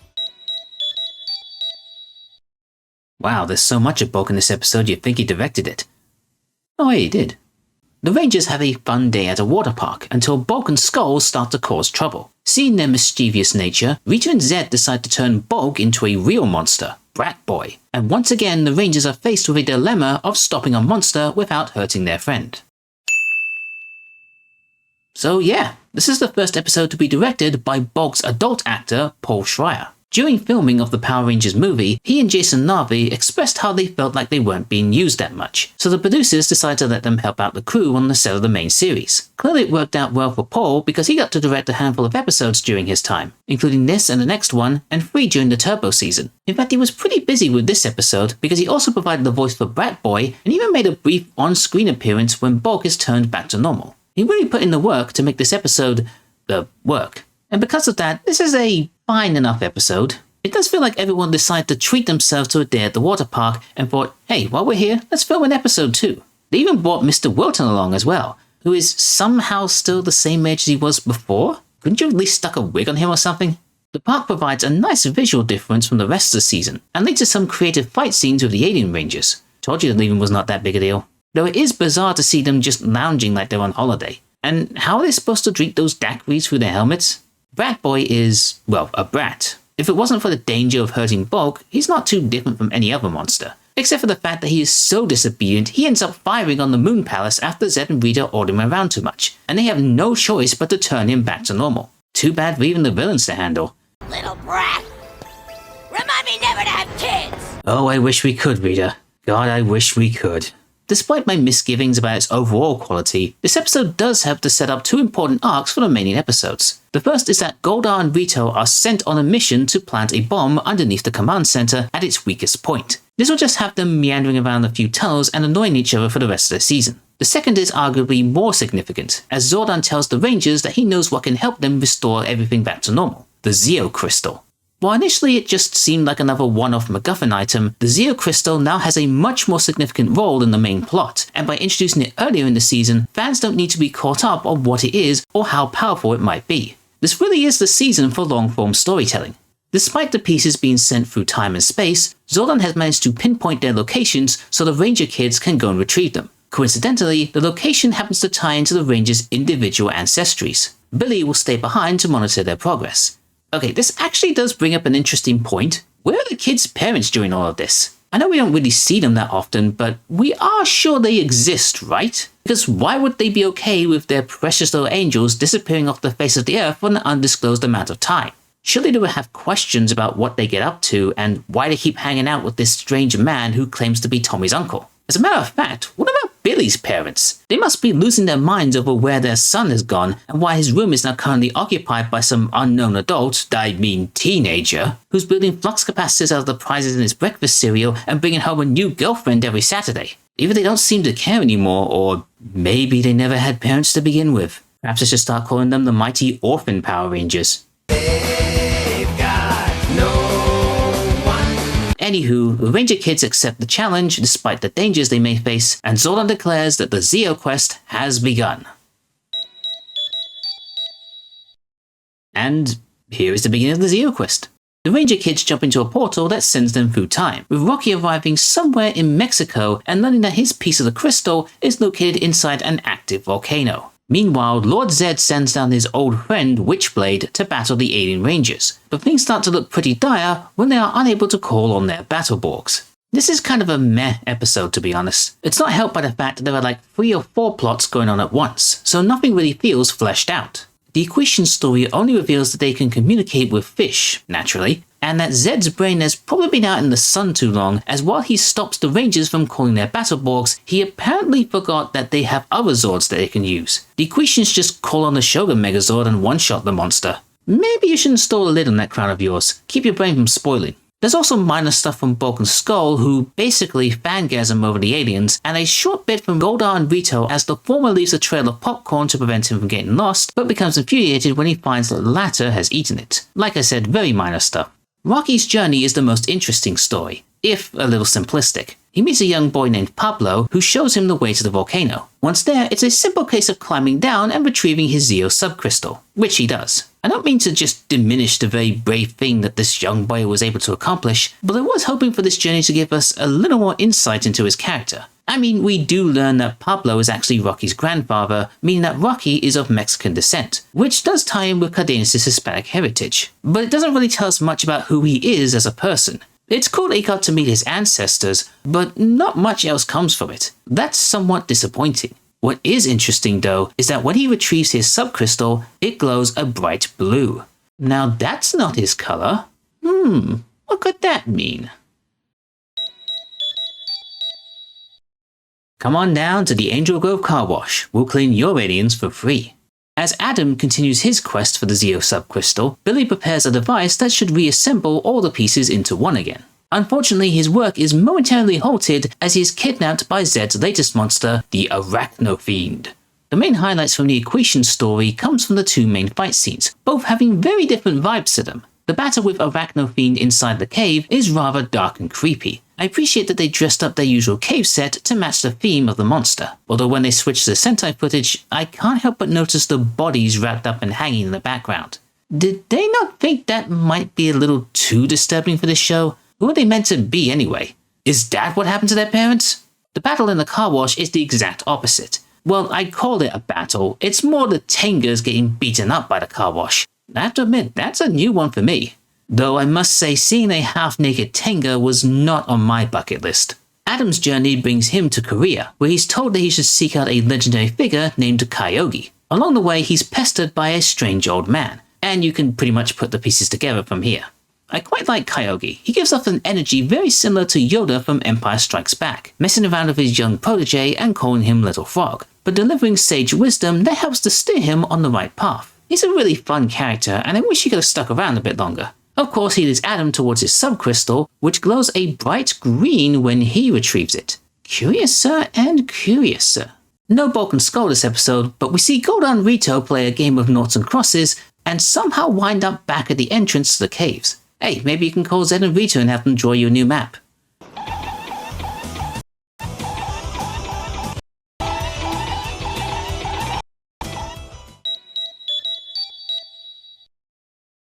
Told to go find herself, I don't think this is quite what she imagined.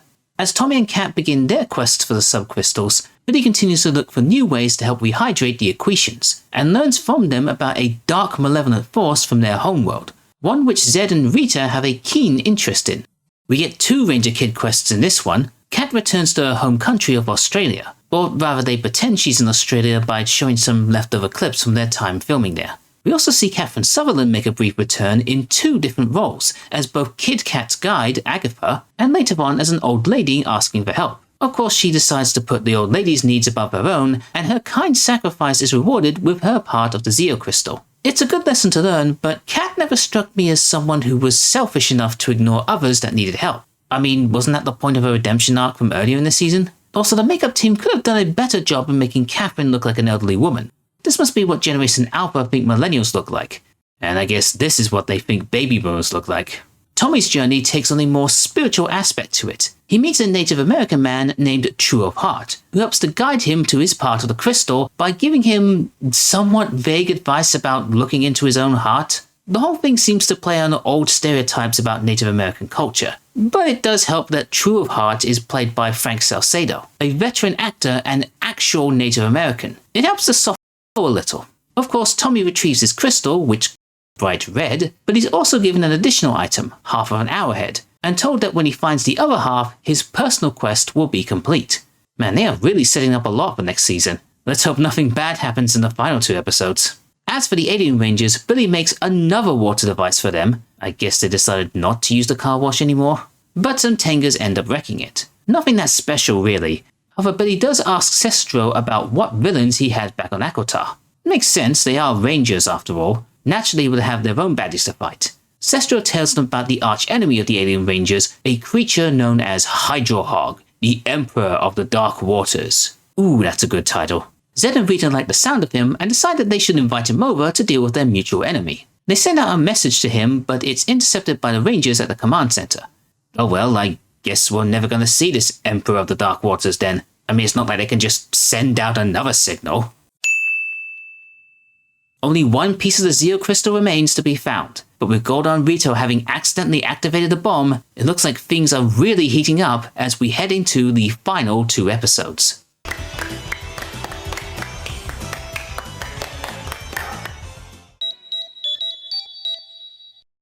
Well, based on the previous seasons, I'll bet nothing exciting happens in this finale.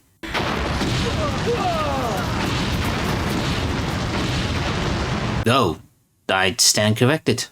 Lord Zed succeeds in contacting the Hydrohog, who then arrives on Earth and begins draining all the water in Angel Grove, leaving the Alien Rangers helpless. Meanwhile, Aisha's quest brings her to Africa, and while she manages to find her part of the Zeo Crystal, she'll have to make a tough decision that will change her future. This 2-part finale certainly didn't hold anything back. Let's start with the Hydrohog, who's been given a decent build-up and honestly didn't disappoint. Upon his arrival, he sucks up all the water at Angel Grove Lake and completely decimates the Alien Rangers, using their own weapons against them and draining the remaining water out of their bodies. The guy is so powerful that even during the Zord battle, he's able to block the Megazord's finishing move. We've seen monsters that just take the move and keep going, but seeing the Hydrohog actually catch the sword and hearing the theme song come into a grinding halt, that would freak out any kid watching the show. Of course, they do defeat him a few moments later with the Falcon Zord, but the guy certainly left an impression. Emperor of the Dark Waters indeed.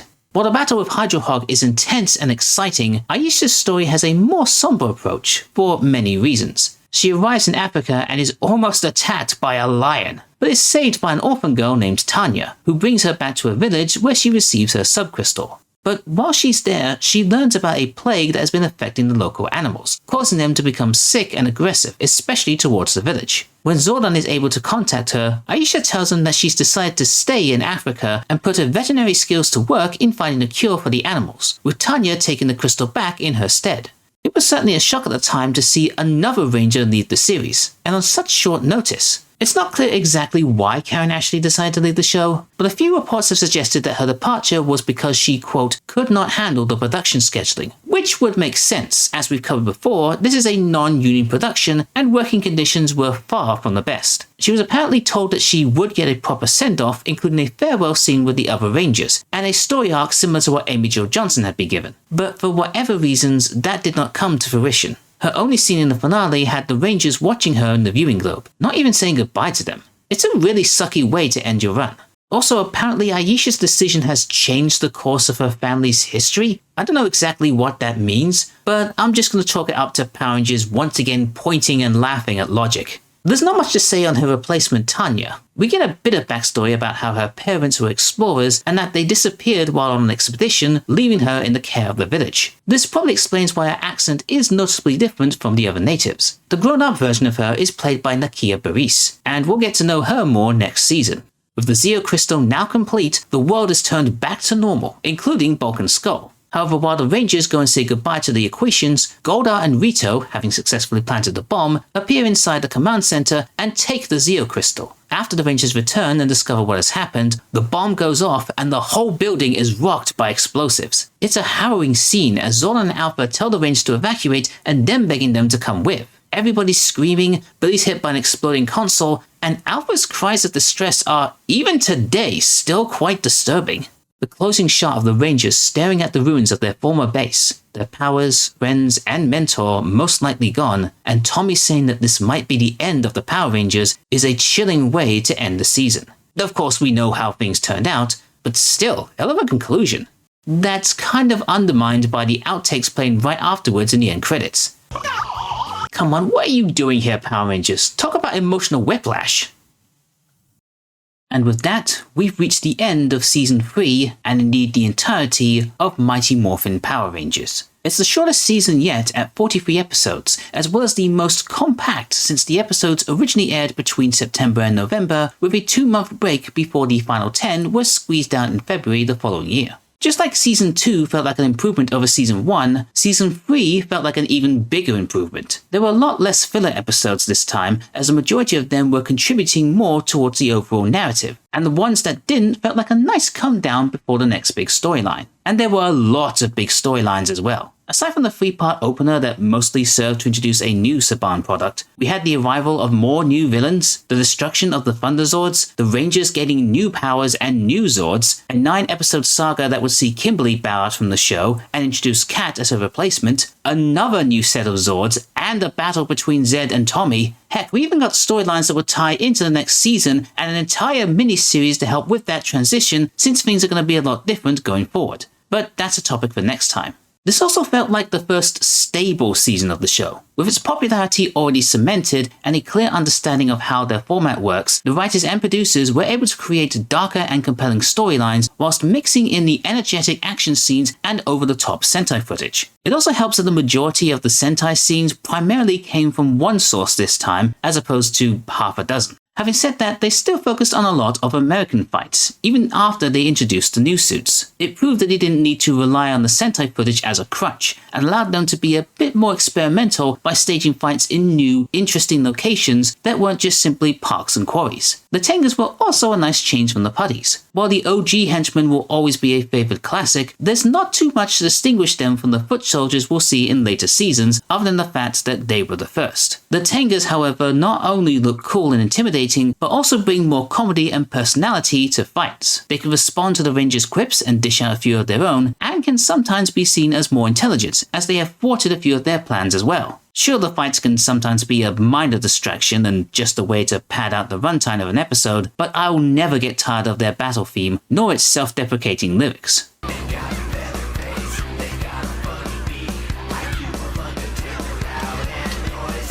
Whilst we're talking about the villains, it definitely feels like we're turning towards a more comedic vibe from them. While that may be disappointing to some people, I quite like this, as it gives them more of an enjoyable, dysfunctional family dynamic. Lord Zed is now quite removed from the brooding dark overlord that we were first introduced to, and is now seen more as the long-suffering patriarch bemoaning his now diminished status in the hierarchy of evil, and having to deal with the fools and morons that he now finds himself surrounded by. That's why it's strangely pleasing to see him in moments where he is successful. He's reveling in the fact that he can be diabolically evil again, and he has such a giddy energy to him that you just can't help but smile as you watch him enjoy being a bad guy. Rita remains more or less the same as she's always been. Having seemingly abandoned her pretense of retaking control from Zed, she's now settled into the role of being his wife and partner in crime. Their routine fluctuates between them doting on each other and yelling like an old married couple arguing over whose turn it is to do the dishes tonight. There are times when they attempt to outdo each other when trying to defeat the Rangers, but when their plans come crashing down, it's back to squabbling over whose fault it is. There's almost a Gomez-Morticia-like quality to their relationship, as they revel with each other in the dark light of their wicked ways. Goldar continues to drift further away from the fearsome warrior that he once was. He continues to loyally follow Zed's lead whilst undermining Rita any chance he can get, naturally taking Zed's side any time the two of them are at odds. He's often partnered up with Rita, who is pretty much a bumbling buffoon.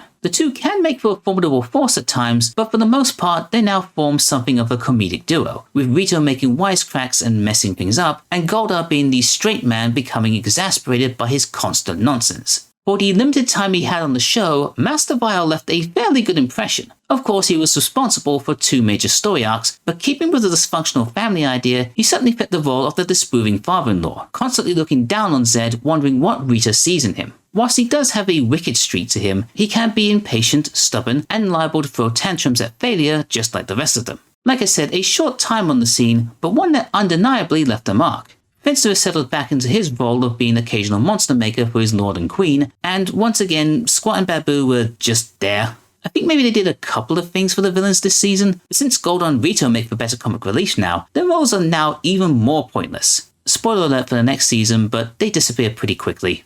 Obviously, the MVP of the season was Kimberly, as a good solid chunk of it was dedicated to her departure, though funnily enough, I think that the entire season helped in part to build up to that. The episode A Brush with Destiny began teasing the possibility of Kim leaving the Rangers. In other episodes, she would often pull a Tommy from season 1 and not show up until the Ranger fight started, with someone explaining away that she was practicing for a gymnastics competition. We don't pay it much attention because these guys get involved in competitions all the time, along with about a million other things they do to better the community. I even think A Friend in Need helps to subtly influence this, as Kim is the only one not to go with the Rangers to Edenoi. It all feels like we were slowly being conditioned to the idea that Kimberly wouldn't be around for much longer. And then of course there was the story arc involving Kat that led to her leaving the team. In a way, it was like her nightmare from before had come to fruition, but this time on her own terms. It makes me think about how far she has come over the last 3 seasons. From the typical valley girl who had a kind heart, feisty attitude, and would be the first to complain about how gross any situation is, to a warm, friendly individual who's now taken on her hardest challenge yet, leaving her friends and teammates to pursue her dreams. She was the first of the Rangers to appear on screen, the second to last of the original 5 to leave, and the longest serving female actress in the show's entire history, appearing in a total of 137 episodes. Since departing the series, Amy Jo Johnson has had great success as an actor, director, singer, and songwriter. Her most notable roles outside the show that made her famous include Julie Emmerich in the short-lived TV drama Felicity, and Jules Callahan in Canadian police procedural show Flashpoint. Other than appearing in the Turbo and 2017 movies, Johnson has not yet returned to the show at the time of recording this video. It seemed like for a while that she wanted to steer clear of the franchise entirely, based mainly on an interview done with VH1's I Love the 90s series. Pink Power Ranger. It's certainly something I will never be able to live down. But she's since walked back on those comments and is embracing that part of her legacy, including penning the limited Boom Studios comic book series Mighty Morphin Power Rangers The Return. Kat's introduction to the series mirrors that of Tommy's introduction in Season 1, a young teenager new in town who is abducted by Rita to be her evil servant. But while Tommy was like a dark soldier, barging in and creating havoc for the Rangers, Kat's deception was a lot more subtle, luring the Rangers into traps while still maintaining a friendly facade with them. I wonder if this is how they plan to treat Scorpina's role in the previous season. In fact, I wouldn't be surprised if they brought over some of the stories they had written for her to be used here. Transitioning from a well-established character to an unknown one is always a tricky gambit. Thankfully, they did a good job of making Cat not only likable, but strong-willed and good-hearted. She didn't need the Rangers to help her break free from the spell. She was able to overcome it herself twice and redeemed her previous actions by selflessly retrieving the pink power coin on her own. This was a good strategy by the writers to help endear her to the audience and get them to accept her as Kim's replacement. Once she joined the team, she settled in rather naturally. Sure, she wasn't as gifted a fighter as the others were, but the ninja powers did help make up for that. And while she could be hesitant and nervous whenever a battle was about to start, she still stepped forward to fight alongside her fellow Rangers, always following her heart and never backing down from danger. With the Pink Ranger storyline and a strong set of multiparters taking up the majority of the season, there wasn't too much individual focus on the rest of the Ranger team, so my summary on them might be a little short. Maybe. I think the showrunners must have realized how much they overbloated Tommy's role last season, as they dialed it back a fair amount in this one. He only had one focused episode, a mostly comedic one where he couldn't stop eating, and mostly just took charge as usual in leading the team. However, there are two notable stand-up points for him that came during the multiparters. The first comes from when he tried to retrieve the Zeo Crystal. Even though he's been bombarded by his past actions as the evil Green Ranger, the fact that he is saved by all the good that he has done has to be a moment of catharsis for him, a true sign that he is a purely good individual. The second happens during the Pink Ranger saga, where he shows compassion for Kimberly as she pondered her future on the team, especially towards the end when she got the opportunity to pursue a gymnastics career. As much as he didn't want her to leave, he also didn't want her to give up on her dreams, and was the most encouraging of her friends to help her make the right decision. He's such a good boyfriend to her. I hope they never break up for stupid contrived reasons. Billy didn't really go through any major character arcs this season. He was probably already developed enough that there was no point in trying to change him any further. He mainly just stuck to his role of helping out the Rangers with any technical problems. As usual, he was the go-to guy for building any contraptions that they needed at the time, from shields that protected Cat from being taken, to reprogramming the Shogun Zords and developing a way of controlling the other Zords while the Falcon Zord was out of commission. He mostly stood out during the Alien Ranger saga, where he semi-took the role of leader/caretaker to the Ranger kids, as well as trying to create ways for the Aquitians to rehydrate on Earth. Other than that, there wasn't really much of him this season. Heck, he didn't even get to add to his ever-growing list of girlfriends. But the next season would prove to be quite a significant one for him, in more ways than one. I did have my issues with Aisha last time, perhaps unfairly so since those issues weren't really her fault. She was brought in as part of a quick fix to a much larger problem. As such, I can only imagine her as more of a placeholder than her own unique character. This season, however, I was more receptive and could appreciate her more separately from all of that. There is still that sassy nature to her, but it's mixed in with intelligence and kindness. It's mostly shown through her interactions with the two Pink Rangers, but you can imagine that she still shares that love with the rest of the team, a love that is sorely tested during the events of Stop the Hate Master. Prejudice isn't something that is often brought up on Power Rangers despite the diverse cast of characters, so to have one that honed in on it, with Aisha as the main character, was certainly an intriguing prospect. Yes, she ends up winning thanks to the power of love, but as she has the most reasons to be hateful and angry, it boasts the big-hearted nature of her character that she chose to overcome that, to forgo being spiteful and resentful, and to appreciate the love that she shares with her family and friends. It does suck that her character was just casually written off at the end of the season without a proper farewell, especially considering how well Kim's departure was handled, and that the actress who played her wasn't even there to say goodbye. I may not have been a huge fan of Aisha, but she certainly deserved a better send-off than what we got. After leaving the show, Karen Ashley did make a few guest appearances on several TV shows, and for a time was co-host of the national radio talk show Uncensored Radio. She would also appear in various independent projects with fellow Power Rangers alumni, and will make a big return to the series in the 30th anniversary special Once and Always. Sadly, it's Rocky and Adam who get the short end of the stick in terms of storylines this season. The most interesting thing that happened to Rocky was getting 2 back-to-back episodes that more or less had the same premise, just with a few of the details changed up. Sure, it gave us the great joy that is Mr. Wilton, but that doesn't really do much for Rocky's character, does it? Adam only really got one episode that ultimately doesn't really do anything for him either. He had a lantern that told him to believe in himself. Might as well have been a fortune cookie for as useful as that information was. The only other thing that was kind of interesting was when he challenged Tommy to a fight whilst under the influence of the Hate Master. I know it was an Aisha-focused episode, but it would have been nice if they could have used some kind of tension to make this seem more plausible, like the two are gearing up for a karate tournament or something. It just makes me think of how good the Tommy-Jason animosity was, and this is nothing like it. The alien rangers were really just there for the action scenes. They tried to force in a generic otherworldly beings discovering our urban culture story, but it mostly felt like they were just padding out the episodes. They all had pretty much the same personality and didn't really stand out from each other. Having said that, I think Caucus is my favourite just because of the funny faces he pulls in a few scenes. It just makes me giggle. To be fair, there is a drastic change to their personalities when they're morphed, as their normally docile, inquisitive behaviour becomes a lot more energetic and playful. They even make a few good wisecracks to the monsters. Oh, you are next. Come on, there's people waiting. Get on, there you go. Bon voyage, arrivederci. Sir, your food's here. Did I order something? Yeah, knuckle sandwich. You did do a fine job, didn't you? Perfect, Sestro. Come out now, brat boy. Yes, dude.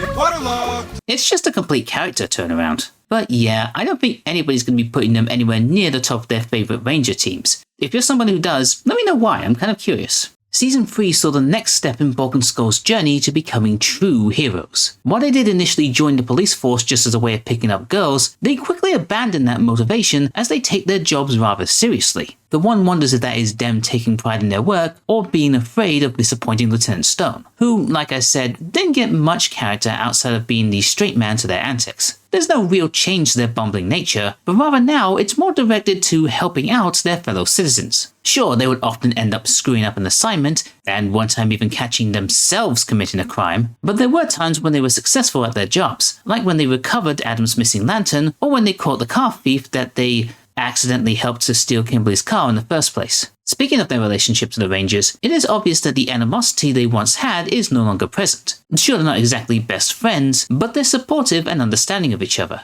Their relationship has grown to the point where not only do they realize that their past actions were rather churlish, but the Rangers, especially Kimberly, recognize that they weren't always pleasant to them either. That's what makes this season so good. Watching these characters grow and evolve beyond their one-dimensional beginnings into fully fleshed out individuals, right before they're turned back into kids and all that development is undone again. Well, for a bit at least. These two boys have done good, and there's still more to come from them in the future. Just to quickly go over the Ranger kids, I think they did alright in their roles. While some were a bit more comfortable performing than others, they all managed to act like their older counterparts reasonably well. I don't like judging kids on their acting quality, especially in a show like this that is meant to be hokey and cheesy, but I thought these guys did a good job. Honestly, the monsters took a bit of a back seat this season, with the focus being mainly on more intricate story arcs that lasted multiple episodes. There wasn't much room for any of these ghoulish creations to stand out, existing more as an obstacle to the Rangers or an excuse to shoehorn in a Zord battle at the last minute. Having said that, there were a few that managed to leave an impression. There was the Sea Monster, who had a brief but memorable appearance with his gruesome design, Rat Boy, who lived up to his name by being such a pain in the ass that even Zed and Rita wanted to get rid of him, the Blue Globber for being a part of the Rangers' toughest challenge this season, and Hydro Hog, the final monster of the Mighty Morphin Era, and the only one I can remember who actually caught a Megazord's finishing move. But the one that stood out for me the most was the Hate Master. It is admittedly mostly down to the rapping aspect to him, probably the best rapping monster we've ever had on this show so far. If you had to twist my arm for who was the worst monster, I guess that one. What's his name? Seriously? Wow, they didn't even try with that one.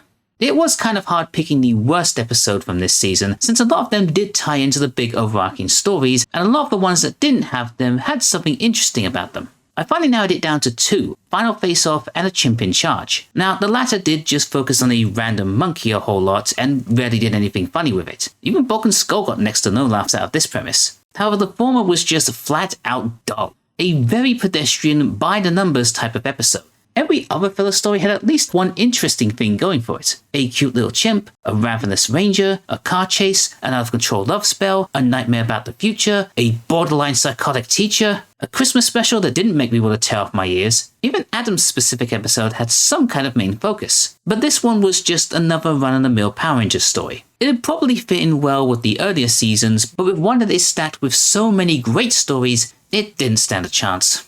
Obviously, the best episode has to be A Different Shade of Pink, and I will signal out Part 2 in particular. While there were so many good stories this season, the acting and drama here was just on another level. We see a hospital for the first time on the show. A character is seriously injured by something that is not a laser blast or back explosion. Kat goes through the trauma of realizing the pain she's caused because of her actions. Kim gives up on her dreams, and her friends don't know what to do to help her. We've seen the Rangers fall into despair and uncertainty over world-threatening dilemmas plenty of times, but it hits a lot different when the issue is close to home, and that, I believe, helped to bring out stronger performances from our main cast, as they focused on something more tangible and relatable than another random monster of the day. It was also a great way to end what was a perfect send-off for Kimberly, capping off a story that was given plenty of time, allowed both Kim and Kat's arcs to develop naturally, and was treated with more gravitas than they had done previously. It's just a shame that Aisha's departure wasn't afforded the same courtesy, as was another departure that would occur the following season, but that's for another time. It's not hard to see why Season 3 is looked back on with a lot of fondness. It has so much good stuff going on with very little filler. Maybe it did lose its way a little bit towards the end as it was setting things up for the next season, but to me, it seems like the showrunners have finally begun to understand that the show could be so much more than just brightly colored superheroes fighting rubber-suited monsters. Even just by comparing where it was at the time to where it all began, there has been a vast improvement. Tighter storylines with major developments, nuanced characters that evolved over time, less reliance on Sentai footage to jam out an episode. In only a few short years, the show had gone from being an uncertain, unwanted, awkwardly produced concept into one of the biggest named brands on TV, and would go on to have a legacy that is still being appreciated to this day. However, after 2.5 years and 155 episodes, the Mighty Morphin Era has come to a close, with their powers gone, their base destroyed, and their mentors missing. But have no fear, because big changes are coming to the show, and the Power Rangers will be back. Stronger than before.